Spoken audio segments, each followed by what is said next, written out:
지난해 고1이었던 한 남학생은 친구 집에서 상상도 못한 끔찍한 일을 겪었습니다. 화요일까지 알아서 몰랐어. 일부러 정신을 차리는 화요일까지 알아서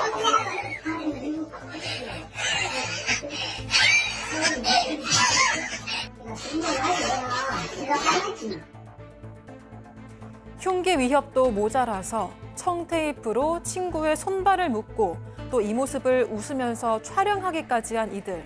중학교를 함께 나온 동창들이었습니다.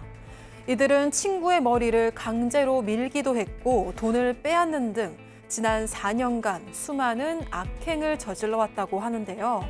그동안 대체 무슨 일이 있었던 건지 지금부터 자세하게 알아보겠습니다. 네, 가족 여러분 좀 집중해 주시죠. 이번 사건 그만큼 좀 충격적입니다. 충남 청양군의 한 고등학생이 중학교 2학년 때부터 친구들에게, 친구가 아니죠, 무리들에게 학교 폭력을 당했다는 제보입니다. 현재 고등학교 2학년이라고 하니까 이게 무려 4년이잖아요. 맞습니다. 중학교 2학년 때부터 해서 지금 고등학교 2학년이니까 4년을 겪었는데요. 자, 당사자들은 4명이고 원래 중학교 때는 되게 친하게 지냈던, 축구도 하고 놀았던 친구들인데 어느 날 뭐 벌레를 갖고 장난을 치는 과정에서 그 장난치지 마라라고 얘기를 하니까 그때부터 이 4명이 이 한 명을 괴롭히기 시작했던 것 같습니다. 이 4명 중에 2명은 이 피해 학생하고 같은 학교로 진학을 하고 나머지 2명은 다른 학교 진학을 했는데 뭐 주말에 만나서 괴롭히기도 하고 SNS에 글을 쓰기도 하고 계속적으로 메신저 같은 거 보내면서 수시로 연락하면서 괴롭힘을 했다고 합니다. 이 외에도 뭐 사진도 많이 찍었는데 이렇게 영상을 4명 외에도 이를 방관한 친구들도 있습니다. 7, 8명에 달한다고 주장을 하고 있는 상황입니다. 자, 지금 보시는 영상 뭐 거의 학대죠. 고문입니다. 자, 극히 일부에 불과합니다. 차마 방송에 내보낼 수 없는 일들도 있었습니다. 자, 피해 학생의 얘기 직접 들어보시죠.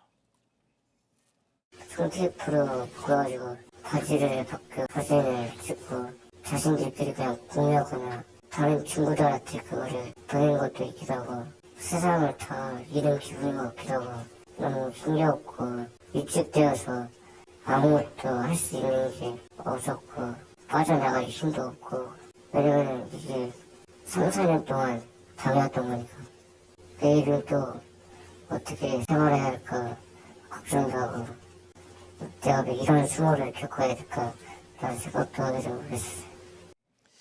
교수님, 제가 이제 이 얘기를 듣고서 들었던 생각이 그래도 잘 버텨줬다 그런 생각이 들더라고요.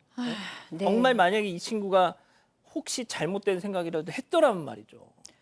네, 정말 너무 안타깝고 너무 마음이 아프고 또 너무 화가 나는 그런 사건입니다. 지금 이 친구들이 뭐 4명에서 8명까지 주범이 있는 것 같은데 이 학생을 우리가 또 봤다시피 손발 그리고 입까지 눈까지 다 청테이프로 가려버리고 묶고요. 흉기로 협박을 하고요. 그다음에 술을 먹이고 옷을 벗겨서 사진을 찍고요. 눕혀놓고 제압하고 욕설을 하고 뭐 이랬어요. 지금 이 친구가 굉장히 담담하게 얘기를 하고는 있지만 저는 트라우마가 안 될 수는 없다라고 생각을 하고 있고요. 이 4년 동안 얼마나 지옥 같은 시간이었을까라는 생각이 들고 지금이라도 이 친구의 마음을 위로하고 또 다독이고 사과를 받아야 할 것 같아요. 잘 버텨주었지만 아직도 해결하지 못한 마음이지 않을까 하는 생각이 듭니다. 저는 보통 이렇게 이 학폭 가해자들이 왜 이렇게 지들이 벌인 짓을 저렇게 영상으로 남겨서 증거를 스스로 이렇게 만들어 놓나. 전 항상 이런 사건들을 전해 드릴 때마다 궁금했는데 이제 알겠습니다. 저 영상을 빌미로 계속해서 돈을 뜯어내려고 했던 거예요. 네, 그리고 게다가 지난 4년 동안 피해 학생이 친구들에게 뜯긴 돈이 1,000만 원에 달한다고 합니다. 이 피해 학생은 비용 마련을 위해서 부모님들에게 거짓말까지 했다고 하고요. 하지만 가족들에게 따르면 1,000만 원도 조금 어린자라서 계산을 한 거고 실제로는 금액이 더 클 거다 이렇게 주장을 하고 있습니다. 왜냐하면 가해 학생 중 한 명이 거의 매일같이 작게는 몇천 원부터 많게는 몇십만 원씩 가져갔기 때문인데 심지어 청양군에서 청소년들에게 매달 7만 원씩 지급하는 하는 바우처가 있는데 예. 그것까지 갈취를 했다고 합니다. 또 그 갈취한 이유도 다양했습니다. 앞서 본 것처럼 피해 학생을 불법 촬영한 영상이나 사진 등을 퍼뜨리겠다고 협박하면서 돈을 뜯기도 했고요. 교통비와 식비는 물론이고 이 고가의 헤드셋과 운동용품 등을 대신 사달라고 요구하는 일도 정말 허다했다고 합니다. 또 약속 어겼으니까 돈을 줘, 내기에서 졌으니까 저거 사줘 이런 식으로 대했다고 하고요. 피해자가 통장에 9,000원밖에 없다 이렇게 얘기를 하면은 그 9,000원은 먼저 달라 이렇게 이야기를 하기도 했고 그래도 돈이 없다고 하면 내가 너한테 해준 게 얼만데 섭섭하다 뭐 이런 식으로 이야기를 했다고 합니다. 지금 제 손에 들고 있는 게 흉기죠? 저 회색 티셔츠 제 지금 오른손에 흉기가 들려 있습니다. 그걸 이제 들고서 막 협박을 하면 아휴. 자, 팀장님.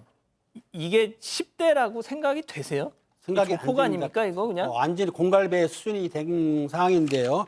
피해 학생 같은 경우에는 가해자들한테 그러니까 부모한테 얘기하게 되면 혹시 보복할까 두렵기도 했고 또 본인이 얘기한다 하더라도 괴롭힘이 지속되고 또 그게 피해가 주기 때문에 그동안 말을 못했던 것 같긴 합니다. 그런데 이제 뭐가 있었냐면 피해 학생 이제 그 가해 학생들이 그 피해 학생에게 생일 선물이라는 이유로 머리를 삭발을 시켰어요.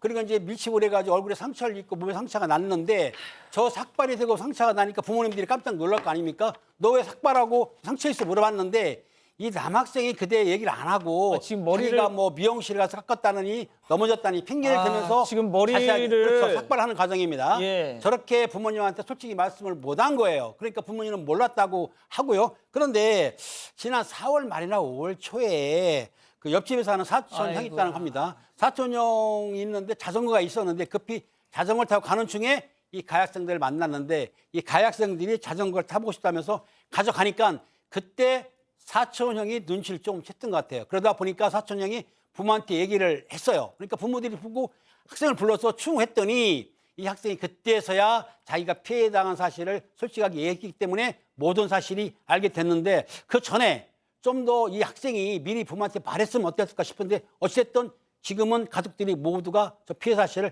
알게 된 겁니다. 자, 저 삭발을 당한 거 그 장면 좀 보십시오.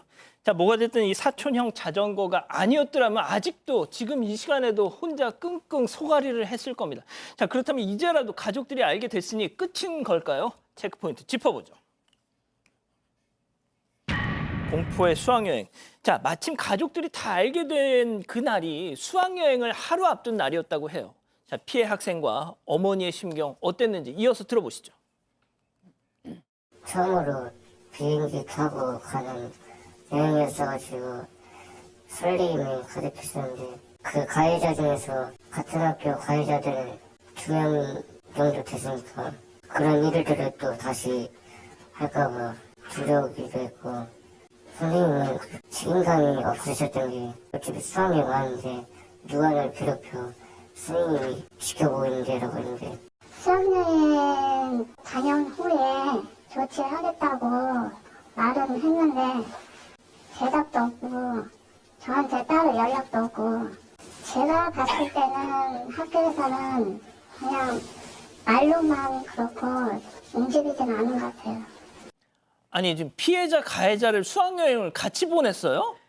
아, 네, 저는 사실 진짜 너무 화가 나가지고 이걸 지금 어떻게 얘기해야 될지 모르겠는 정도인데 아이가 이런 상태라고 했는데 네, 수학여행을 갔다 와서 해결하겠다라는 것도 사실 뭐 수학여행 전날이니까 그럴 수 있다라고 쳐도 그때 그러고 나서 와서도 지금 아무 조치도 하지 않았다는 거고 수학여행 때도 이 주범인 아이들하고 전혀 분리 조치가 안 됐다는 거예요. 그러니까 수학여행 때도 분리 조치가 돼서 그 아이들을 못 가게 하든가 뭐 이런 방법이 있었어야 당연하죠. 되는 거잖아요.